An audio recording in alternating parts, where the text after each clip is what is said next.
మాట్లాడడానికి ప్రెజెంటేషన్ చేయడానికి మహబూబ్ నగర్ జిల్లా నుండి వచ్చాను.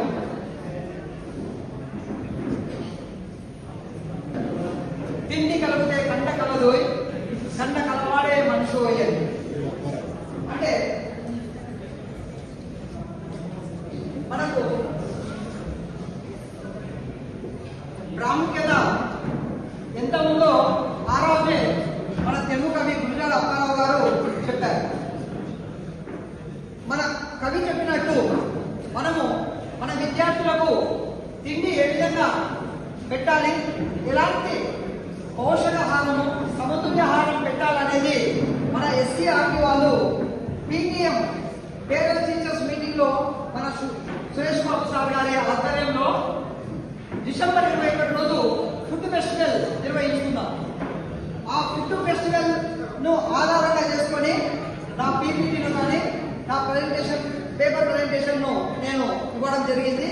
అయితే ఈ ఫుడ్ ఫెస్టివల్ లో మనకు కావాల్సిన అంశాలు ఏంటంటే విద్యార్థులకు పౌష్టికాహారమైన ఆహారాన్ని ఏ విధంగా ఇవ్వాలి, ఎలాంటి పదార్థాలు మనము పౌష్టికాహారంలో ఇవ్వగలుగుతాం అనేది మనము ఫుడ్ ఫెస్టివల్ లో తెలపడం జరిగింది. అయితే ఈ పౌష్టికాహారం ఇవ్వడం వల్ల మనకు ఎలాంటి అంశాలు అంటే విటమిన్స్ వస్తాయనేది విద్యార్థులకు స్వయంగా తయారు చేయడం. అంటే విద్యార్థులు పౌష్టికమైనటువంటి పదార్థాలను మనం విటమిన్స్ లో తీసుకున్నటువంటి రాగి జావ కానీ ఎగ్స్ కానీ అలాంటి పదార్థాలు అంటే జంక్ ఫుడ్ కాకుండా మనం సదాగా తయారు చేసుకున్నటువంటి మనం పండించినటువంటి ఆహార పదార్థాలను ఉపాధ్యాయులు ప్రోత్సహించినట్లయితే విద్యార్థులు ఆ పౌష్టికాహారాన్ని తినడానికి అవకాశం ఉంటుందని ఇక్కడ చెప్పడం జరిగింది. అంతేకాకుండా మనకు ప్రధానమంత్రి గారు జూన్ 5వ తేదీన తల్లికొక మొక్క అనే కార్యక్రమం ప్రారంభించారు. అదేవిధంగా మేము తల్లికొక మొక్క నా పుట్టిన రోజున నాటిన మొక్క అనే నినాదంతో మన పాఠశాలలో బడి తోటను కిచెన్ గార్డెన్ నిర్వహించడం జరుగుతుంది. ఈ కిచెన్ గార్డెన్ కు మా జిల్లా కలెక్టర్ గారు ప్రోత్సాహంతో పాఠశాలకు విత్తనాలను సరఫరా చేశారు. ఆ విత్తనాలను ప్రతి పాఠశాలలో నాటడం జరుగుతుంది. ఆ కిచెన్ గార్డెన్ ద్వారా కూడా అనేకమైనటువంటి పండ్లను కానీ లేకుంటే టమాటాలు ఆకుకూరలను పండించి విద్యార్థులకు అందించడం జరుగుతుంది. మరి ఈ పౌష్టికాహారాన్ని మనం విద్యార్థులకు కలిగించడంలో అనేక అవరోధాలు ఏర్పడుతున్నాయి. ఎందుకంటే మనకు చాలా మంది ఈ జంక్ ఫుడ్ ఏదైతే మనకు పానీపూరి లాంటి పదార్థాలను పిల్లలు ఎక్కువ ఇష్టపడతారు. మరి ఆ పదార్థాలను తినకుండా మనం నిరోధించాలంటే మనము ఏం చేయాలంటే పీటీఎం మీటింగ్ లో తల్లిదండ్రులను పిలిపించినప్పుడు ప్రతి పీటీఎం మీటింగ్ లో తల్లిదండ్రులతో పాటు విద్యార్థులకు కూడా అవగాహన కలిగించేటట్టు మేము తల్లిదండ్రులను మోటివేషన్ చేయడం జరుగుతుంది.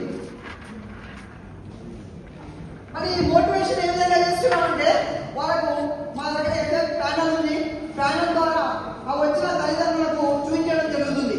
జంక్ ఫుడ్ తినడం వల్ల ఎలాంటి రోగాలు వస్తున్నాయి, సమతుల్య ఆహారం తినడం వల్ల ఎలా విద్యార్థులు ఉపయోగపడుతున్నారు, ఆహారం విద్య మనకు సమతుల్య ఆహారం తినడం వల్ల అనేకమైనటువంటి లాభాలు ఏ విధంగా ఉన్నాయనే అంశాలను ఈ మన ప్యానల్ ద్వారా తల్లిదండ్రులతో పాటు విద్యార్థులకు కూడా మేము చూపించడం జరుగుతుంది. కన్క్లూజన్ ఏంటంటే లాస్ట్ కు ఉపాధ్యాయులు విద్యార్థులకు సమతుల్య ఆహారం యొక్క ప్రాముఖ్యతను తెలియజేస్తే విద్యార్థులు తప్పకుండా ఆ విధమైనటువంటి ఆహారాన్ని తినడం జరుగుతుంది. అంతేకాకుండా పానీపూరి లాంటి జంక్ ఫుడ్ తినడం వల్ల ఎలాంటి నష్టాలు జరుగుతున్నాయి అనేది పిల్లల తల్లిదండ్రులతో పాటు పిల్లలకు చెప్పడం వల్ల అలాంటి పదార్థాలను విద్యార్థులు తిని అన్ని విధాల ఆరోగ్యం డెవలప్మెంట్ అవుతారని మా విశ్వాసం. Madam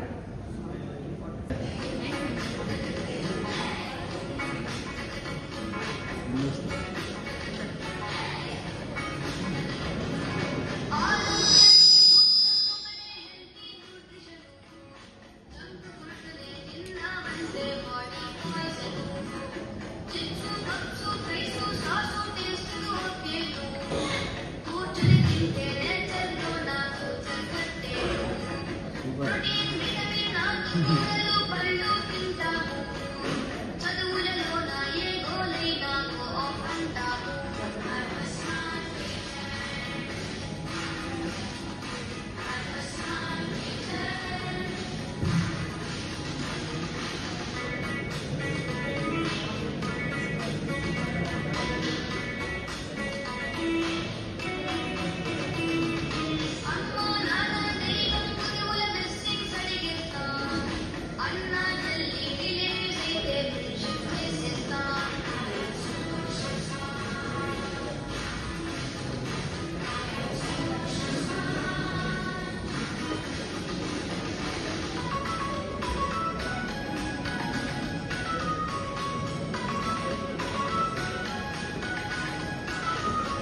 okay, thank you sir.